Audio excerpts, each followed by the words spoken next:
Il y a toujours eu cette nécessité d'accompagner les managers dans un monde en perpétuelle évolution. Donc, il nous a fallu travailler sur des nouveaux attendus managériaux et sur cette cohésion et ce besoin de travailler ensemble pour aller vers une nouvelle posture managériale, vers un manager plus coach. Et puis, dans un contexte de nouvelle organisation du travail, lui aussi accéléré par le phénomène de la crise sanitaire, qui était le télétravail et cette cohésion entre travail à la maison, travail au bureau, hybridation du travail, organisation d'un collectif beaucoup plus disparate qu'avant, une dimension de confiance qu'il fallait donner aussi dans ce nouveau modèle, avec la recherche d'une intelligence collective et puis d'un manager qui soit le coach et l'embarqueur des équipes pour atteindre des objectifs partagés. Il y avait eu pas mal de démarches de lancer pour créer une communauté managériale, animer cette communauté à travers notamment ce que vous connaissez tous, des ateliers de co-développement, des conférences inspirantes, etc. On se trouvait presque face à un mur entre la crise sanitaire, les nouveaux attendus, le renouvellement de notre population de salariés.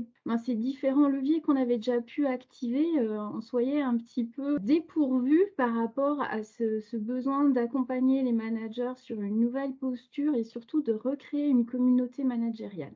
Tout à fait. Donc, il fallait, pour essayer d'embarquer à nouveau, des solutions innovantes. Et c'est vraiment ce qui nous a paru intéressant dans cet épisode important de l'autodiagnostic et du diagnostic. Et puis, ce fil rouge qui permet à cette communauté de grandir dans un environnement hybride nouveau. C'est vraiment ce qui a soudé et ce qui a pu démarrer et objectiver complètement ces problématiques qu'Emeline évoquait tout à l'heure en disant qu'on avait déjà fait de nombreuses tentatives et expérimenter différents dispositifs pour aider nos managers. Et là, la proposition qui a été faite, c'était, et là c'était aussi novateur, c'était d'aller interroger non seulement les managers par rapport à leurs attentes en tant que managers et leaders au sein de leurs équipes, mais d'interroger aussi les collaborateurs. Donc, par le biais d'un questionnaire et grâce à nos amis de la WeBox, on a interrogé l'ensemble des collaborateurs avec des taux de réponse qui étaient particulièrement importants. Il a fallu l'accompagner, c'est pas évident, c'est quelque chose c'était à la fois nouveau et un peu percutant d'aller interroger les collaborateurs. Alors, on a été un peu prudent, on n'a pas vraiment dit qu'on évaluait le manager, on a dit qu'on évaluait le management pour ne pas avoir quand même le manager en position d'observer et d'évaluer. Et ils ont pu ainsi répondre à tout un questionnaire sur les différentes thématiques que vous voyez là s'afficher sur le graphe. Ça a été un levier hyper puissant. Pour moi, c'est une réussite parce que ça va mobiliser plus le collectif, puisqu'il faut savoir que là, on va faire un nouveau regard croisé, en fait, pour voir finalement l'évolution de la culture de notre transformation managériale. On va rajouter des questions en fait qui sont vraiment du pur verbatim où le collaborateur va pouvoir raconter une situation managériale bien vécue ou plus ou moins bien vécue. Et grâce à nos algorithmes, on va pouvoir détecter cette fois-ci les forces et les points de progrès des managers. Et ça, on y croit beaucoup. C'est beaucoup plus fort d'analyser à grande échelle des vraies phrases de collaborateurs plutôt que de les faire choisir dans un contenu qui est écrit par nos soins. Ça a pris que les managers ont envie d'évoluer, d'avoir les résultats, de se réinterroger par rapport au regard de leurs collaborateurs sur leurs pratiques. On a vraiment cette démarche d'autodiagnostic, c'est-à-dire l'auto-perception du collaborateur de comment il se voit en tant que tel, et puis ce retour fait par l'ensemble de ses collaborateurs sur comment en réalité il est perçu.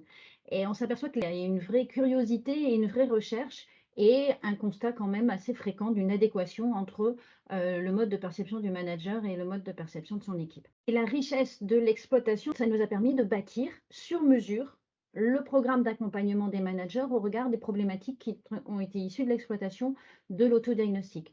Et c'est ainsi que nous avons pu définir les 6 thèmes. On a fait des formations à la communication non violente et la WeBox donne aussi des astuces justement pour faciliter le dialogue et la confiance. Et c'est toute cette culture-là qu'on est en train d'amener sur toute la ligne managériale.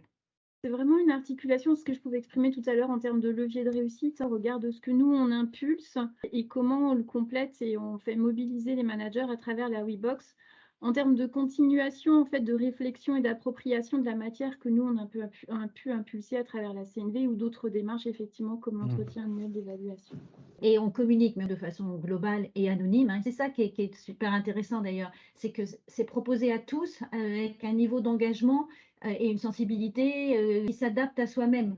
Mmh. On a les habitués quotidiens, on en a qui vont régulièrement toutes les semaines. On a effectivement cette espèce d'infusion, je dirais, de volonté d'avoir cet outil.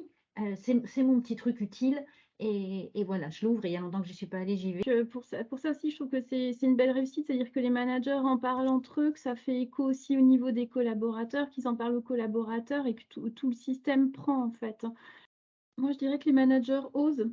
Ils osent avec leurs équipes et du coup, ça va se ressentir en termes d'offres derrière.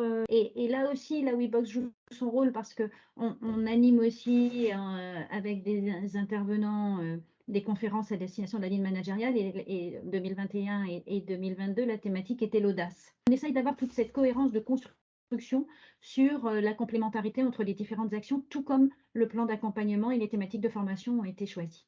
Alors, ce qui est intéressant, c'est les résultats et les facteurs clés de succès, grâce aussi à la mise en place de la WeBox qui nous a permis de construire cette communauté managériale, je dirais même ces communautés managériales, puisqu'on a grâce à la WeBox des périmètres différents et des communautés qui se construisent en fonction soit de problématiques métiers similaires, soit d'équipes ou de services, pour pouvoir avoir ces interconnexions et ces relations via cet outil permanent, facile, utile, qui ne nécessite pas beaucoup en plus d'investissement. C'est quelque chose de rapide, c'est quelque chose d'immédiat, qui doit s'inscrire dans un rituel. Alors ça s'accompagne aussi, hein. Il y a différentes étapes aussi avec des managers boost, des rendez-vous réguliers, des rituels qui nous permettent de faire vivre cet outil et cette communauté.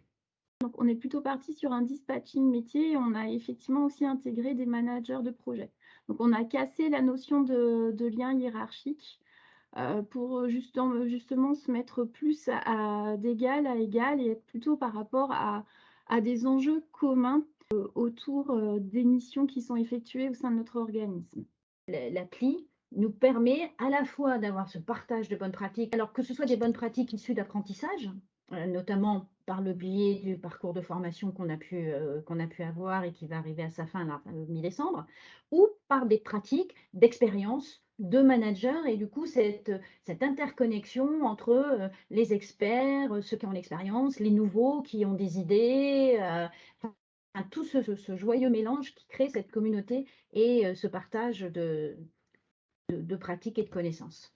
Moi, je dirais que le facteur clé de succès, il a aussi été au niveau de votre écoute, parce qu'on a fait des points très réguliers. On a su co-construire ensemble finalement l'évolution du contenu de la WeBox et des options proposées au regard de ce qui nous remontait en termes de questionnement des managers, puisqu'on a proposé effectivement des speed codev, on a injecté d'autres contenus. Je trouve qu'un des leviers de succès, ça a été votre disponibilité et votre écoute par rapport à l'expression de nos besoins et la recherche de solutions communes pour continuer à dynamiser en fait l'utilisation de la WeBox et continuer à fédérer les managers pour pas avoir cette sensation aussi d'épuisement d'un outil parmi d'autres et franchement une richesse des contenus. Moi, je compléterai par deux termes qui sont l'innovation et les valeurs. Parce qu'effectivement, il fallait qu'on trouve des idées nouvelles. Vous êtes arrivé avec l'appli, avec le sur-mesure qui a été très fort, et autour de valeurs, et je le signale d'autant plus qu'on est effectivement dans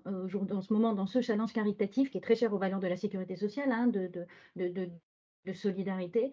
Donc, je trouve qu'on a vraiment une conjonction de la nouveauté et les fondamentaux. On fait un point du coup mensuel là-dessus. Ça nous permet de voir les WeRoom addicts, ceux qui le sont un petit peu moins, de remobiliser, de faire des relances en fonction effectivement du suivi plus ou moins assidu.